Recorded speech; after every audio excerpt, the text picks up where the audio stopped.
Kevin McDonald stood impatiently at the arrivals concourse at Chicago's O'Hare Airport, waiting for his little brother to arrive from L.A. During a scan of the faces of the incoming passengers, he caught sight of his reflection in a pane of glass and realized that he looked as haggard as he felt. He'd only managed about 4 hours of sleep in the 2 nights since the email had arrived from his father. The email that proved the estrangement he'd felt for years toward not only his father, but his little brother, was based on a lie. The feelings of guilt, remorse, and a terrible sadness for the lost years that could never be retrieved were eating him alive. An hour after reading the email, he was still staring at the screen, contemplating ringing Oscar, when the former rang him for the first time in over 2 years. When the younger brother heard how devastated the elder was, he'd run off, organize leave, and get an airline ticket as quickly as he could. Now, here he was, 36 hours later, striding out of the gate lounge area. The brothers hugged awkwardly, then went to Kevin's car. They were quiet on the drive back to Kevin's place. Both men were hoping like hell their estrangement would end, but neither knew exactly how to start the conversation. Subliminally, they both feared their emotional divide was too entrenched and would never be breached. Neither gave thought to how their difficulty in discussing their emotions mirrored that of their father. It wasn't until Oscar was settled in the spare bedroom that they quit stalling and got down to business. "What happened with Mom in L.A., Oscar?" "Well, her visit was going normally until she got this phone call from some woman called Avril." "Wow. Avril. There's a name from the past." "The past?" "Yeah. Don't you remember her?" "No." "Who is she?" "Are you sure you don't remember? Small, Eurasian woman?" At Oscar's shake of the head, Kevin continued, filling in the information. "Up until you were about 8 or 9, I suppose. We used to occasionally go and see a guy called Felipe, Mom's boyfriend. And sometimes there was a woman there called Avril. Sometimes she would look after us while Mom went into a bedroom with Felipe." "I remember Felipe, of course, but not the woman." "Well, Avril was Felipe's wife." "Actually, now you come to remind me, I vaguely remember her. Hang on, weren't Mom and Philip in the bedroom having intimacy?" "Yes, they were. Philip and Avril had an open marriage." Both men paused to contemplate their own thoughts on such an arrangement. They both started to feel uncomfortable as those thoughts led toward the reason for their estrangement from each other. Memories mixed with new information, and in a moment of clarity, Kevin now knew why the children's visits to Philippe's had stopped after one such trip. Oscar had asked some innocent but difficult questions as they drove home. Their mother had given some vague replies and then stressed the importance of not mentioning the visit to their father. Her words echoed in his head. "Your father is a proud man. He doesn't like to be reminded, so you must remember to never mention Felipe and Avril's names."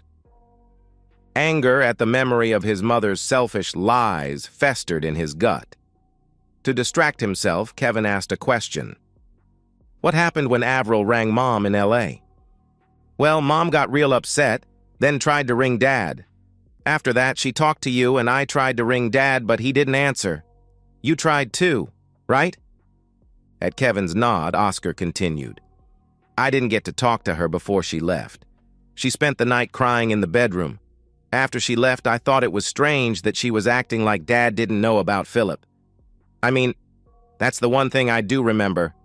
She always said Dad knew." Silence descended again. They both knew this was the moment they became brothers again, or remained strangers. Oscar broke the silence in a soft voice. "Why did you lie to me, Kevin?" Oscar asked. There it was, the crux of the matter. The main reason sleep had eluded Kevin for days. Once again, he replayed their conversation of 4 years ago in his mind. It took place just before Oscar left for L.A., when he'd had what he'd described as a crisis of respect.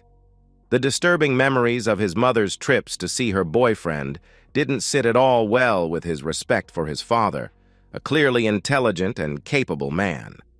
one who'd always acted honorably as far as Oscar could tell. Confused about his conflicted feelings, he'd gone to the one person who he thought would understand, his brother. He'd asked Kevin what the story was. Kevin had told him why he shouldn't confront his father. His father knew about their mom and Philippe, but had insisted it was never talked about. It was a matter of pride. Oscar was old enough to see that point, but still wanted to confront his father. Kevin empathized with his little brother fully. They both had the same dilemma. How could their father expect his sons to respect him when he let his wife sleep with other men? That was the reason Rob and his eldest son were already estranged. Afterward, Kevin made Oscar promise not to raise the issue with their dad. It was the start of the serious estrangement between Rob and his second son.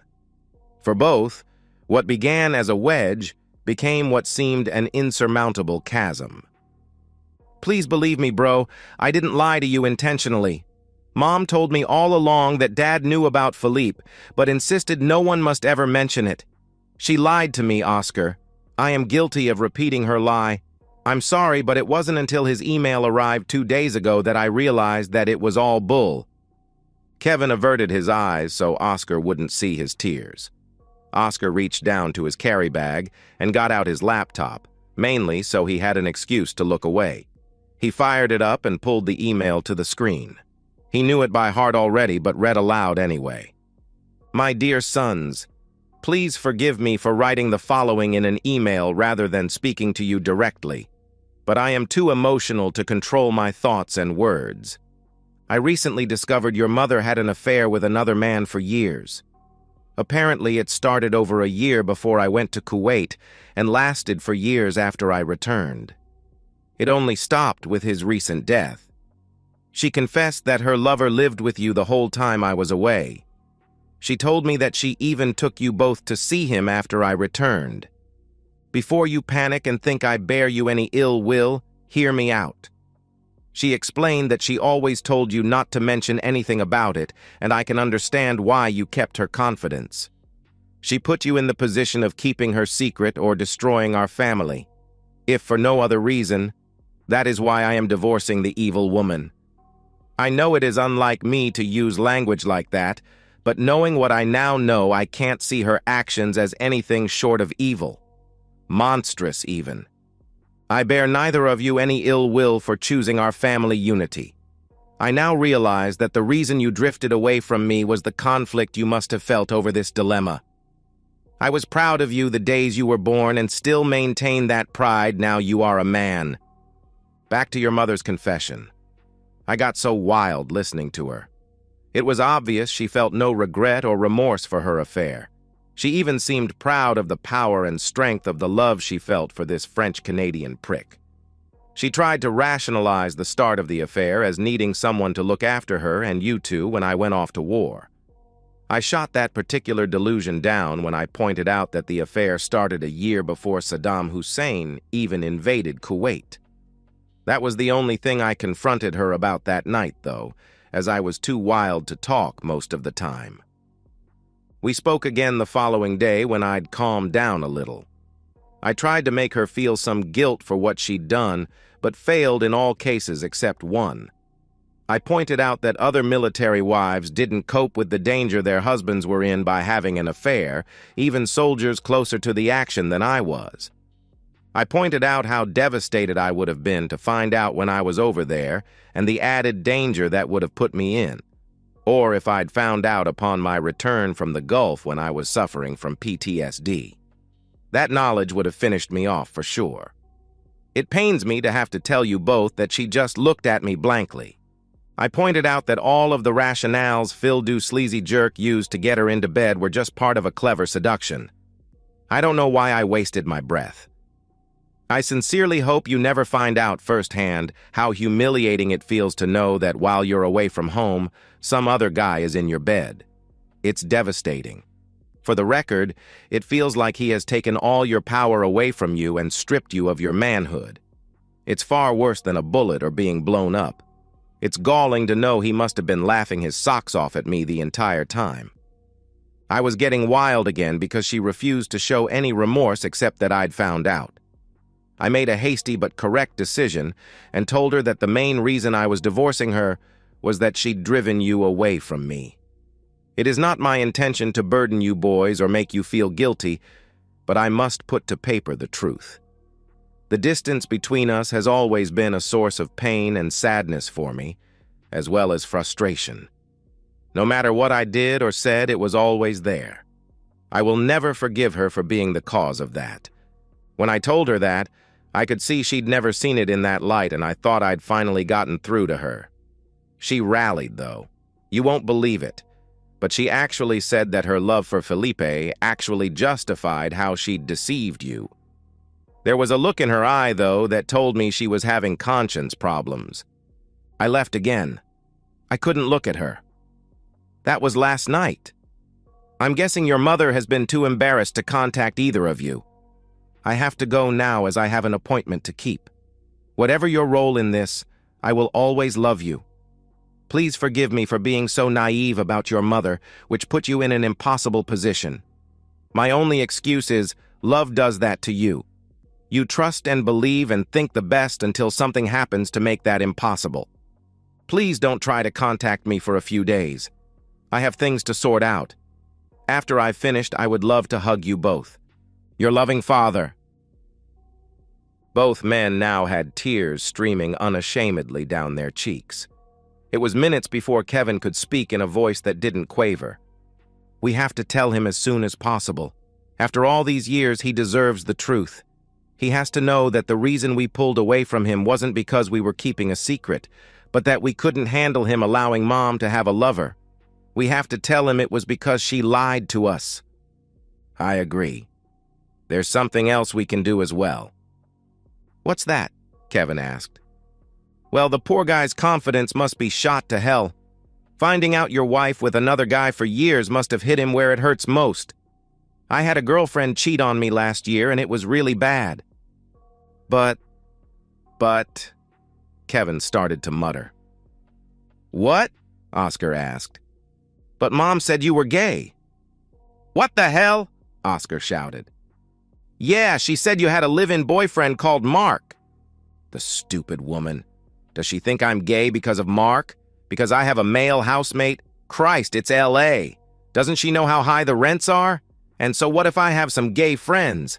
That doesn't make me gay. It makes me non-judgmental or inclusive or whatever the hell they call it when you don't give a thing about someone's sexuality. This is all because I never introduced any of my girlfriends to her whenever she visited. A stunned silence descended. Finally, Kevin found his voice again. It didn't sound like you when Mom told me. You were always after some girl in high school, but Mom sounded so certain. And you know, there's nothing wrong with being gay. At Oscar's opening his mouth to possibly rant some more, Kevin quickly continued. Now, what can we do about Dad's confidence? I was thinking. Dad has no confidence because Philippe stole it. He used the term stripped of his manhood. We just have to figure out a way of destroying Philippe. It will be our gift to Dad. Our apology, if you like, for how we treated him. But Philippe is dead. Not a problem. We just have to destroy his ghost. How the hell do you destroy a ghost? That, brother, is what we have to figure out. They withdrew into their own heads again. Kevin finally broke the silence. There's something else we have to decide as well. What's that? We have to decide if we forgive Mom. Are you serious? The woman lied to us, disrespected Dad, and drove a wedge between us and him, as well as you and me. Now she's going around telling people I'm gay. I can't speak for you, but I'm not feeling all that forgiving right now. Some people might say that love forgives all sins. She told me all along that she loved both Dad and Philippi. Forget that, bro. There's a name for married women who sleep with other men. That word is always the S word. Knowing their brotherly love was secure, Oscar and Kevin composed a joint email to their father setting the record straight and begging his forgiveness, even though it had already been given. Kevin then dragged out a case of beer, and they drank the lot. As the night dragged on, the plans got progressively more evil. The final one, they thought, would destroy many memories, reputations, and one life. They were wrong. It would destroy at least two, but they couldn't foresee that. In their drunken stupor, they thought it was the perfect gift for the great man who was their father.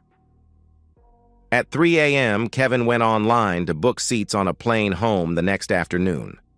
In the cold light of the next day, they realized the plan was a little extreme and toned it down as the plane flew at 30,000 feet. At the same time his sons were resting their throbbing heads on plane cushions, Rob was sitting waiting in a hotel in Mount Royal, Montreal. Absolutely frustrated at not being able to get his wife to see she'd done anything wrong, he was looking here for answers. No, he thought, I don't want answers. I just want to spread my pain around. I'm the only one who's done nothing wrong, so why am I the only one hurting? Time to redress that balance. He had a plan. On arrival yesterday, he'd gone to see Avril at her home. During a very uncomfortable conversation, he'd gathered that although she regretted that her friend Karen had seen fit to hide her affair with Philip from him, she saw nothing she'd personally done as being wrong. Rob didn't buy it. Karen and Avril had been friends for 20 years. Was she really saying that not once in all that time was his reaction to Karen's relationship with Philippe discussed? That was either a lie or absolute negligence on Avril's part. They'd parted with Avril feeling guilty enough that she'd agreed to ask some of her family members over so Rob could meet them. He asked for as many of them as Avril could muster, especially the ones who'd been there that Christmas in 1990. He was now waiting for word that the conspirators were gathered. The phone call came a little after 1 in the afternoon. The clan was gathered. Avril's mother and 2 daughters were there, as were Philippe Dumonte's aging mother and various relatives, 15 in all. Rob pulled out his map and rehearsed again the shortest route to the border. He then drove to the house he'd come to call Cuckoo Manor. Composing himself in his car, he reviewed his goals. Okay, goal, singular. His one and only aim was to make as many people as possible realize exactly how he felt. He was determined to be heard. His reconnaissance of yesterday had shown him exactly how to do that. He grinned and opened the car door. Avril let him in the front door and took him into the parlor, the same room they'd spoken in the previous day. Rob strode in and made a beeline for the huge mantelpiece above the open fire, the one holding the brass urn that contained the ashes of his nemesis. Avril introduced the gathered relatives, 2 mothers, 2 daughters, and various aunts, uncles, and cousins. After Rob refused to shake the first hand that was offered, the others got the hint. They all knew this wasn't going to be pleasant. Rob was glad to see there were no minors present. A hushed atmosphere fell. Rob, leaning against the mantelpiece, squeezed his thighs together uncomfortably. Recently, I discovered that the woman I loved had an affair for over 20 years with Philippe Dumonte. An affair that I knew nothing about but all in this room enabled and condoned. I am currently divorcing my wife. Rob looked around the room. 1 or 2 averted their eyes. The rest just looked slightly confused. An elderly man, perhaps a cousin or uncle, spoke for the opposition. Monsieur, Madame Dumonte has explained your situation to us. You must understand that to us of French descent, a woman taking a lover is quite normal. While it is regrettable that she left you uninformed, we fail to see what it has to do with us. Rob fought to keep the rage from his voice. He substantially failed. In what culture in the world is it acceptable for anyone to help a woman destroy her husband? That is what my wife did. And you, yes, each and every one of you, abetted her. Rob looked for but failed to see any remorse on any of the faces in the room, except Avril's. She remembered the look on Rob's face when she'd first let the cat out of the bag. Time to inflict the pain. My only regret is that Mr. Philippe Dumonte is not still alive, because now I will never get to tell him to his face what a low-life piece of pond jerk he was. Bedlam erupted. 15 people started talking at once.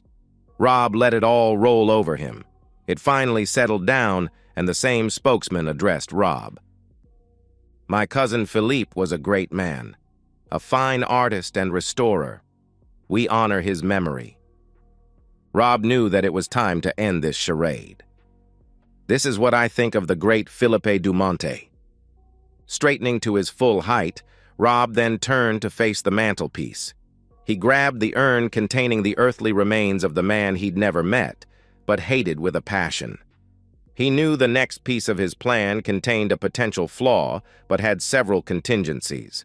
Luckily, the lid of the urn unscrewed easily. He put it on the shelf. Still facing the fireplace, he unzipped his fly one-handed and with great relief started urinating into the urn. He looked over his shoulder at the shocked faces all around the room. They were too stunned, too disbelieving to move. About 2/3 of the way through this performance, Avril was the first to react. She threw herself at Rob and grabbed the urn with both her tiny hands, trying to wrench it out of Rob's firm grip. Their tussle caused Rob to lose control over the direction of his stream. It left the urn but continued with no less force, hitting Avril on the torso. She looked down, horrified, and took her hands off the urn and backed away, her face a picture of revulsion. Her whimper of pain and disgust was music to Rob's ears. Rob clenched and returned to his pants.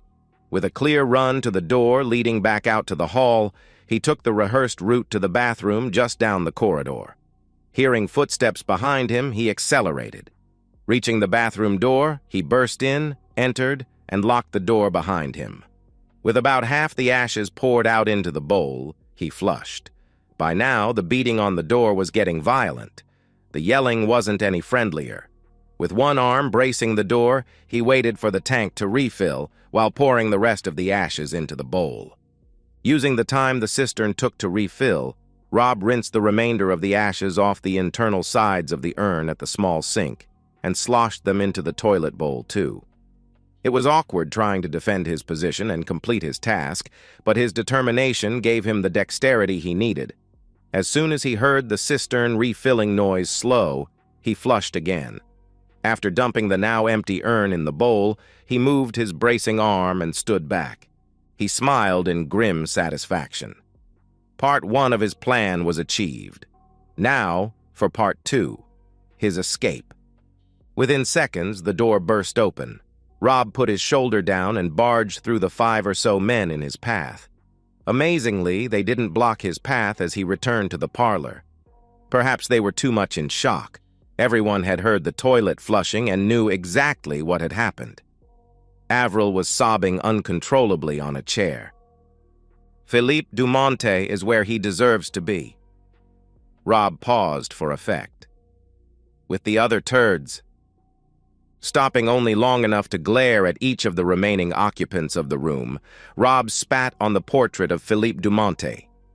His goal was achieved, and the grinning husband of Karen MacDonald left. He had no idea whether you could be charged with assault on a dead man, but he didn't want to find out. He drove across the border an hour and 15 minutes later.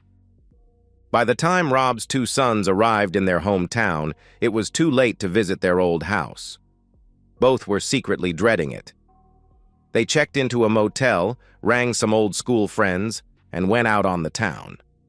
Watching his little brother's attempts to get laid, Kevin wondered how his mother could ever have suspected he was gay.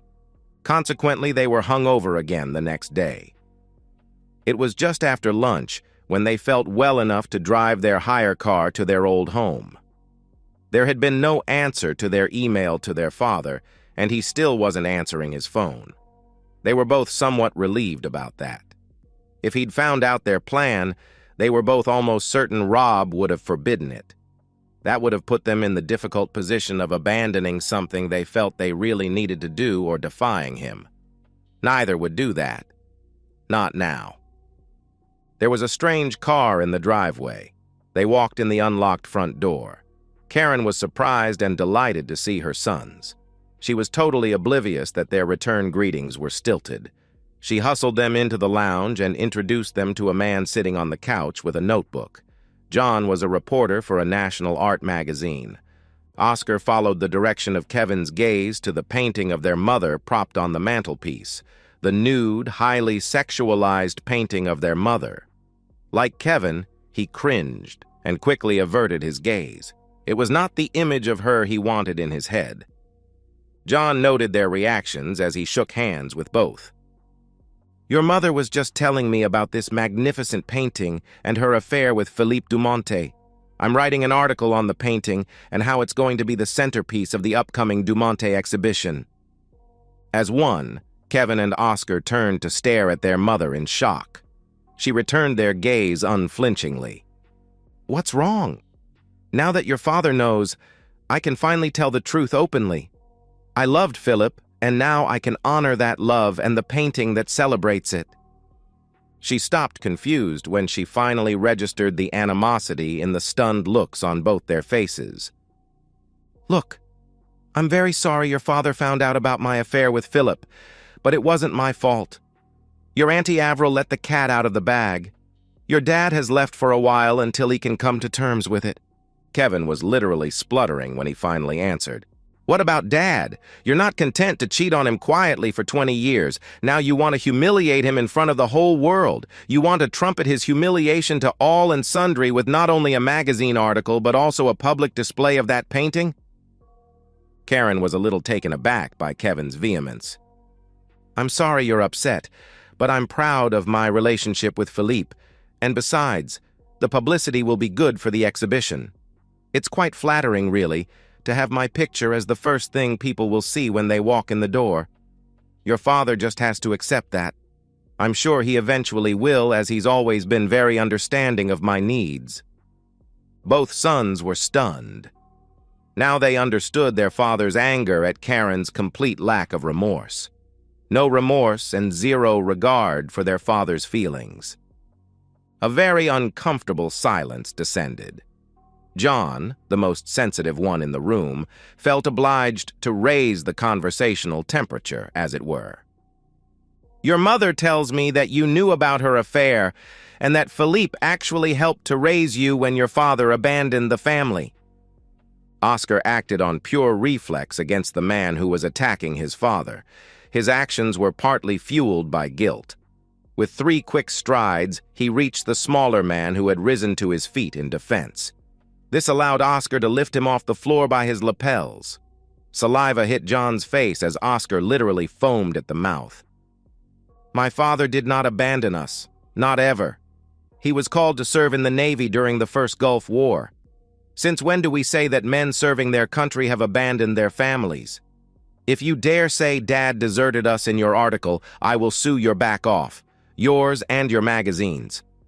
While my father was over there being shot at, that paragon of motherhood and wifehood over there saw fit to shack up with the slimeball you're writing an article about, a man that wasn't worthy of licking my father's boots." Oscar kept eye contact with John throughout this tirade, so he didn't see the expression on his mother's face. Kevin did. Karen went as white as a sheet. "Did she also tell you she was messing with him for a year before my father was called away and for years after he came back? Did she tell you that she used to take us to see him and leave us outside while she went into the bedroom with Philippe Dumonte?" John shook his head. Not content with John's response, Oscar spat out, "So if you want to talk about abandonment, talk about that one." His rage subsiding, Oscar released him. John fell back onto the couch. "Did she also tell you that she ordered us not to say anything to Dad? That it would break up the family if we did? That she lied to us when she told us that Dad knew about her affair but didn't want anyone to publicly acknowledge it? That the conflict that caused in us drove a wedge between both of us and Dad? That it caused me to lose respect for my father and spurred me to leave home as soon as I could and hardly talk to him for the last 4 years? Did she?" John's gaze left Oscar's angry face and shifted to his brother's. Kevin nodded his agreement with his brother. John's expression automatically took on a look of disgust as he turned his gaze to Karen. She saw the look and years of self-deception began to crumble. Until 4 months ago, she had it all. A husband who worshipped her, sons who loved her, and an exotic, sophisticated French lover. A lover that was justified as long as Rob never found out. Sure, she'd had to do some iffy things to keep the secret, but never anything unjustifiable. Before the boys came home, she'd seen in the reporter's eyes that he understood that the pure and unsullied love she had for Philippe justified the deception. Now, her lover was dead, and she knew she faced many months of recrimination from her husband and sons until things returned to normal. Far worse than that, though, were her inner demons. She'd survived Rob telling her that the affair was wrong. By their actions, her sons had just told her the same thing. That, too, was damaging, but survivable. They were just children, really. Naive and untested by life, unversed in the ways of the world. No. The look of condemnation on a neutral party's face, a face that until 5 minutes ago showed nothing but approval for her actions of 20 years, finally got through her defenses. He was a man long au fait with the art world, and he, too, disapproved of her actions. She'd been wrong. She knew that, because that look on John's face opened a floodgate, releasing years of suppressed guilt. With so much hate and condemnation surrounding her from 3 sources that should never have been threats, Karen's mind retreated to the one beautiful thing remaining in her life. Her memories of Philippe Dumonte. Inwardly, she remembered. Outwardly, she smiled. The smile was misinterpreted by all 3 witnesses present and unleashed hell. 2 of the witnesses, Kevin and Oscar, interpreted that smile as evidence that so far they had completely failed to get their mother to acknowledge any wrongdoing on her part. That made them wild. John, the 3rd witness, thought the smile was triggered by the pride this woman felt at her successful covering tactics over the years. That was just wrong, in his opinion. The silence was very uncomfortable. The smile on Karen's face faded as her mind returned to reality. She knew she had much damage control to do. With a glance at the painting for courage, she composed her thoughts and prepared to speak. The ultra-sensitive John was trying to change the subject and beat her to it. "Oscar, after what your mom told me, I'm very surprised at your show of aggression." "Why? What did she tell you?" Oscar asked. "She said you were gay." Oscar reeled backward. Was there no limit to his mother's crimes? Typical of many young men who weren't ultra-masculine, Oscar had always subconsciously worried that some may consider he was gay. It was one thing for his mother to think it, but to tell total strangers without having spoken to him first was beyond loathsome. Why hadn't she asked him about it? Her belief, her arrogance, that she knew best for everyone infuriated him. At that point, the instinct to hurt morphed into the desire to kill. The agreed Plan B, a limited assault on their mother, was discarded in favor of the drunken 2 a.m. Plan A. Kevin watched the interplay of emotions on his brother's face. With a sibling's psychic connection, he knew what was coming. With a dispassion that his brother lacked, he shouted, "Bro, Plan B! Plan B!" That shouted plea fell on deaf, enraged ears. Oscar turned from the reporter, took 4 paces, and glared down at his mother. He fought to keep his voice under 120 decibels. He succeeded, but couldn't keep the venom from his tone. "Why don't you tell him, Mother? Tell him that Philippe Dumonte never loved you, that he used you to get to us, that when he lived with us, when our father, our protector, was away, after he'd had his way with you in Dad's bed. He used to visit us in ours. How you invited a predator into our home and did nothing while he abused your children." The feelings and emotions in the room at that precise moment were almost too shocking and disparate to describe. Oscar waited for the meaning of his words to register on his mother, anxious to return some of the pain she'd heaped on him, his brother, and his father. Kevin was a little shocked that they'd lost control of the situation so quickly. Their Plan B, to limit this misinformation to their mother and maybe Avril Dumonte, had been scrapped in favor of Plan A, the original nuclear option. That wouldn't stop him from backing his little brother up, though. John was shocked, then excited. He knew how big a story this was. It was 17 seconds before the word Pulitzer optimistically entered his consciousness. Karen, already reeling from self-doubt and guilt, couldn't comprehend what Oscar had said. The disparity between the image of Philippe she held dear and the creature her son was describing was just too big.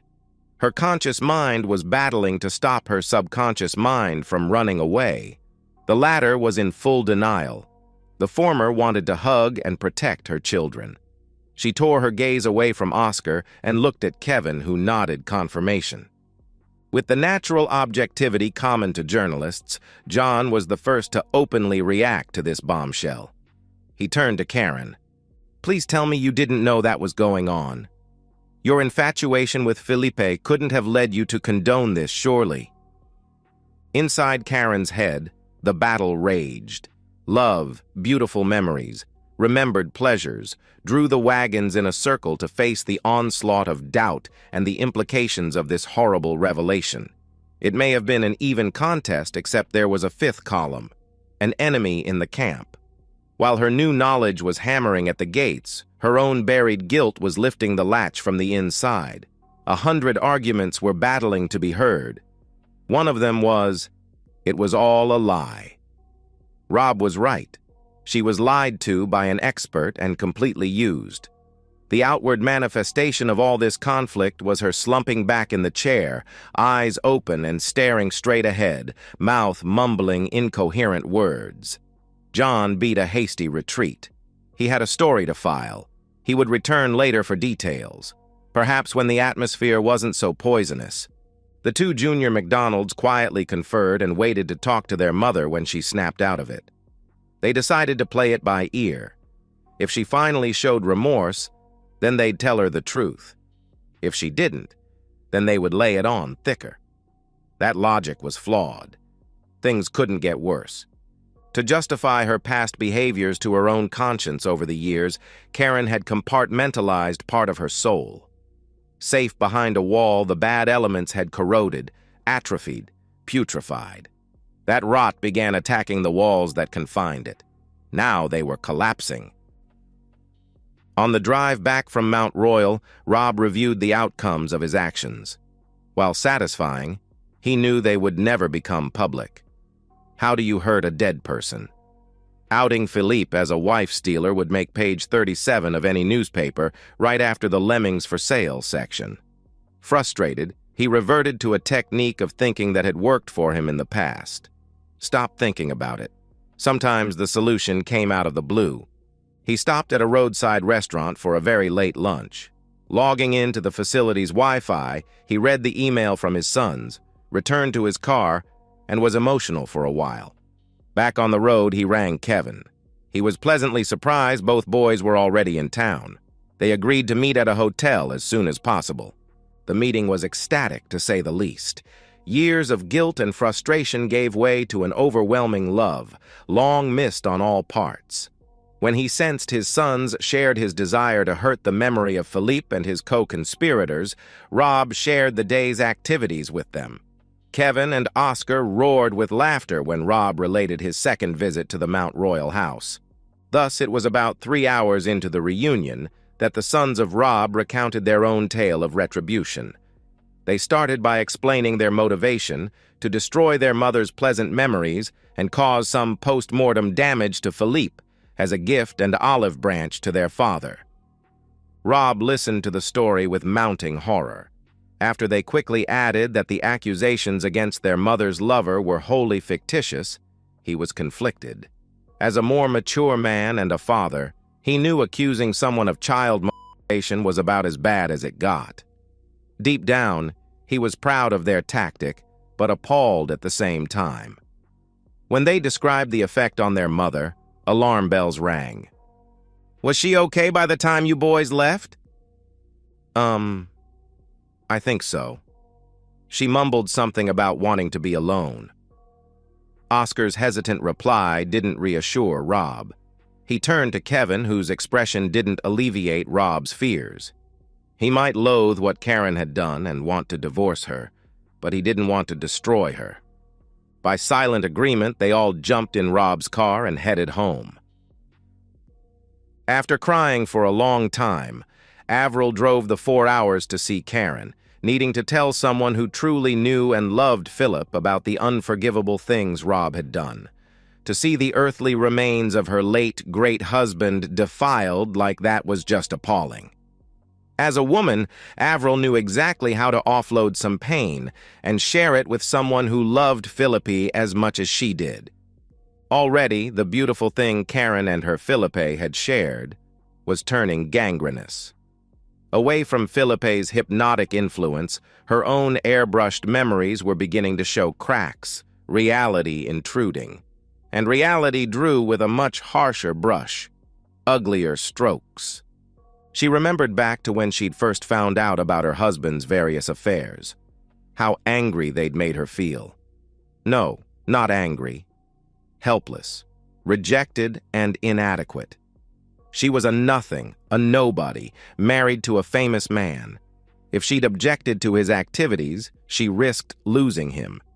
It was beginning to dawn on her that she'd always found it humiliating, but had suppressed those feelings for her own psychological survival.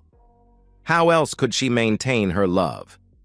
To placate her own outrage after discovering Philippe's first affair, she'd insisted they open their marriage. But the one time she'd suggested enforcing her right to take a lover, Philippe had reacted negatively. He didn't touch her in months following her fling. Punishment by silent rejection. She'd learned her lesson well, and in subsequent years, satisfied herself with sharing her husband's lovers. When no one answered her knocking, she turned the knob of the unlocked door and walked in. She found Karen in a chair, staring at the painting on the shelf. She didn't look well. Avril's own problems were set aside for the moment. She kneeled before her friend. "Cherie, what is wrong?" The battle in Karen's head had just ended. The victor is as inevitable as waking tomorrow older than today. Memories of love, stunning happiness, and pleasure were in a smoldering heap. Standing over the smoking pile was a monster called self-loathing. The beast had coalesced around a core of 20 years of suppressed guilt. Wrapped around that were memories of anger from Rob, Kevin, and Oscar. The coating that was a veneer she didn't recognize, but was the mutated remnant of memories. Every good element turned to bad. The outer coating needed no professional eye to identify. It was the certain knowledge that she had failed in her most important role as a mother. An imperative that 1,000,000 years of evolution had drilled into just about every species more evolved than a cockroach. The duty to protect her young. That was bad enough. The fact that she'd introduced the danger to the nest in the first place was inches away from destroying her. This was the Hulk that greeted Avril. The last remnant of the conscious mind of Karen MacDonald, unable to accept the blame for their lay destruction, lashed out. Never once looking away from the painting, she spoke in a dull voice.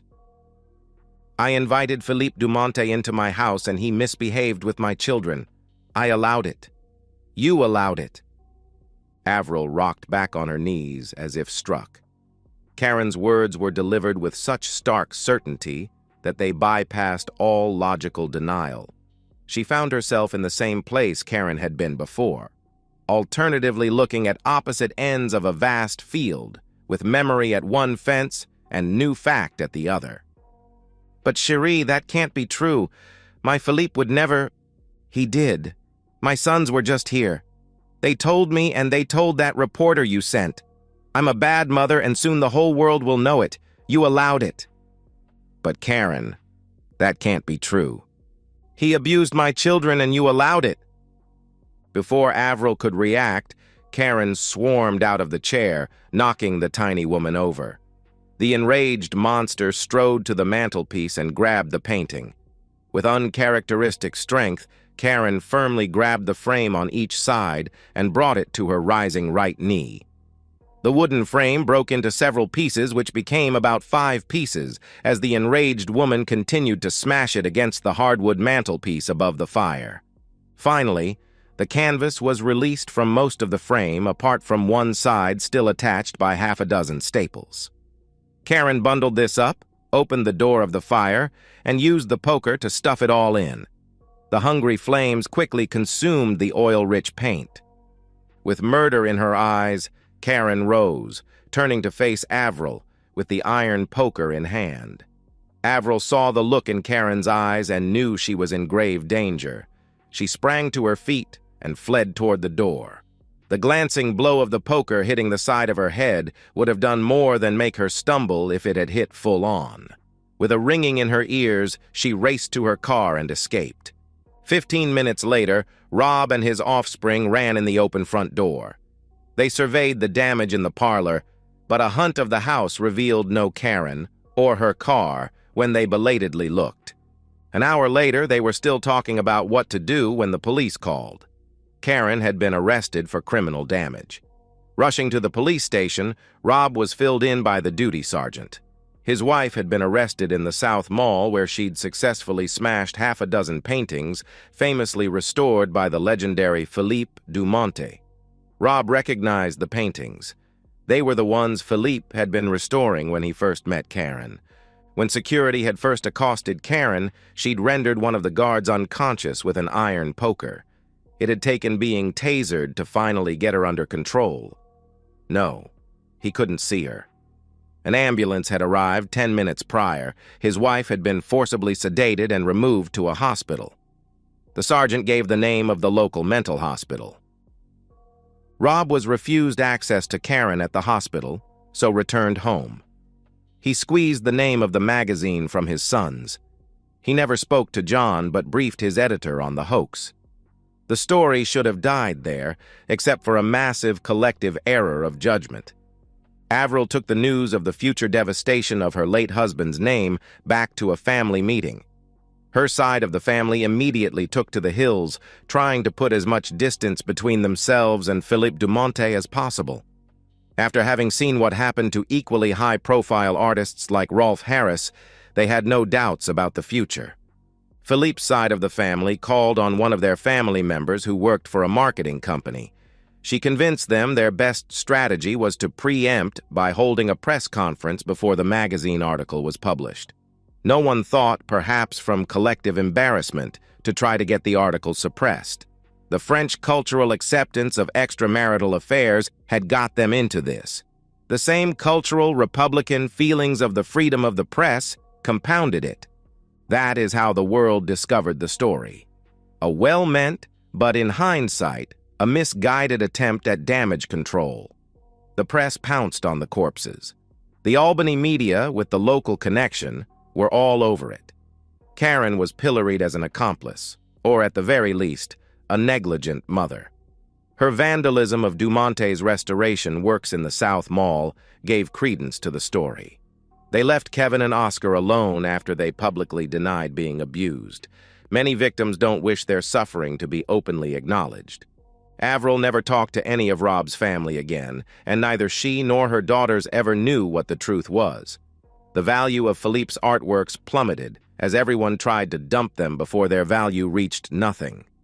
Small plaques next to paintings that read, "Restored by Philippe Dumontet," quietly disappeared. Textbooks, including descriptions of his techniques, were quietly edited and reprinted. His daughters, who had honored his memory by keeping his surname, quietly adopted their husbands. The exhibition of his works never happened. His memory was effectively expunged from history. The field that was the memory of Philippe Dumontet was sown with salt. By contrast, the landfill containing the ashes of the late artist flushed down the sewers, along with thousands of tons of treated poo from his neighbors, became a verdant oasis, beloved by happy families for generations to come. With royalty payments withering to nothing and the value of Philippe's paintings approaching that of firewood, Avril was forced to sell the family mansion. She died in virtual poverty, cursing Karen for utterly ruining her life and vicariously, through her late husband, her place in the history books. For a short amount of time, Rob wondered if he should support Karen and encourage some sort of reconciliation between her and the boys. Then he concluded, forget it, she'd forced him to live a lie for 20 years. Effectively stole all the happy memories from what should have been the best time of his life. For that, he felt he owed her nothing at all. The boys were big enough and ugly enough to make up their own minds, and he would support whatever they chose. What he owed was all to himself. He owed himself a catch-up on the time lost by the estrangement with his sons. He owed himself the chance to end his days with someone who actually did love him as much as he loved her. But first things first. Rob, Kevin, and Oscar packed their old camping gear, fishing rods, and what amounted to about half a barrel of bourbon. Memories of that week were a blur, but three close-knit men emerged at the end of it. They still find the time to get together for a week a year and do something bad like that. Their relationship was never challenged again.